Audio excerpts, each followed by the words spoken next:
Sobat muda, menyambut Tahun Baru Imlek, tim Indonesia ingin mengajak kalian untuk kilas balik masa lalu, tepatnya pada awal tahun 2000 kala suasana politik Indonesia tengah hangat. Setelah era reformasi yang membawa perubahan, meski masyarakat masih merasakan sisa-sisa pembatasan dari rezim Orde Baru. Di tengah dinamika ini, seorang tokoh muncul dengan gagasan besar yang kemudian menjadi simbol perjuangan untuk keadilan dan pluralisme. Dialah Abdurrahman Wahid atau yang akrab disapa Gus Dur. Gus Dur adalah sosok yang penuh warna, dengan gaya bicara santai dan humor yang khas. Ia membawa pesan yang mendalam tentang keberagaman. Baginya, Indonesia bukanlah milik satu golongan, melainkan sebuah taman bunga dengan berbagai jenis bunga yang hidup berdampingan. Pandangan ini ia buktikan ketika memegang jabatan sebagai Presiden Indonesia keempat. Salah satu kebijakan yang paling dikenang dari masa kepemimpinannya adalah pengakuan terhadap hak-hak masyarakat Tionghoa di Indonesia. Lantas, seperti apa perjalanan dan dampaknya hingga saat ini? Yuk kita telusuri bersama-sama.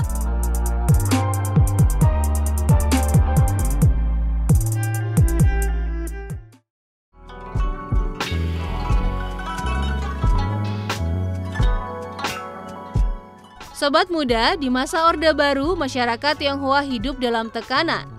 Identitas mereka pun sering disembunyikan demi keamanan. Salah satu yang paling terasa adalah larangan merayakan Imlek secara terbuka. Ya, pada masa pemerintahan Presiden Soeharto, perayaan Imlek dibatasi dan dilarang dirayakan secara terbuka. Namun, Gus Dur memandang hal ini sebagai bentuk ketidakadilan. Ia sadar membatasi budaya dan tradisi sama saja dengan mencabut jati diri seseorang. Sebagai seorang tokoh yang percaya pada pentingnya kemanusiaan, akhirnya Gus Dur mengambil langkah besar.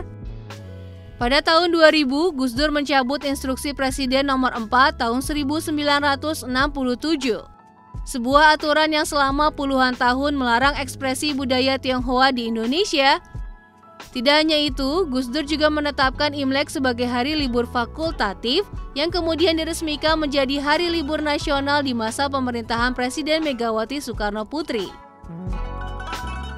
Langkah ini tidak hanya menunjukkan keberpihakan Gus Dur terhadap masyarakat Tionghoa, tetapi juga menjadi simbol bahwa Indonesia adalah rumah bagi semua tanpa memandang latar belakang budaya atau etnis.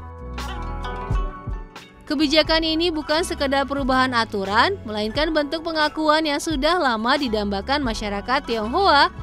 Melalui caranya yang sederhana namun penuh makna, Gus Dur mengembalikan ruang bagi masyarakat Tionghoa untuk berdiri sejajar dengan kelompok lain.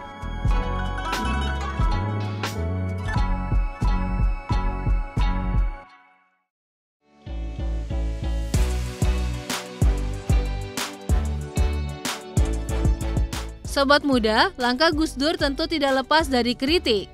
Beberapa pihak menganggap kebijakan ini terlalu progresif, hingga anggapan mengutamakan kepentingan kelompok tertentu. Namun, Gus Dur tidak pernah mundur karena pluralisme bukanlah pilihan melainkan keharusan. Ia percaya Indonesia hanya akan kuat jika setiap warganya merasa dihargai dan diterima. Kerennya Sobat muda, sosok Gus Dur juga dikenal karena kedekatannya dengan berbagai komunitas. Ia tidak segan menghadiri acara-acara budaya Tionghoa, berbincang dengan tokoh-tokoh agama Konghucu, bahkan melontarkan guyonan yang mencairkan suasana. Kini, setiap kali perayaan Imlek tiba, masyarakat Tionghoa di seluruh Indonesia mengenang jasa Gus Dur. Wihara dihiasi lampion merah yang berkilauan, barongsai menari dengan semangat, dan keluarga-keluarga berkumpul untuk menikmati hidangan khas.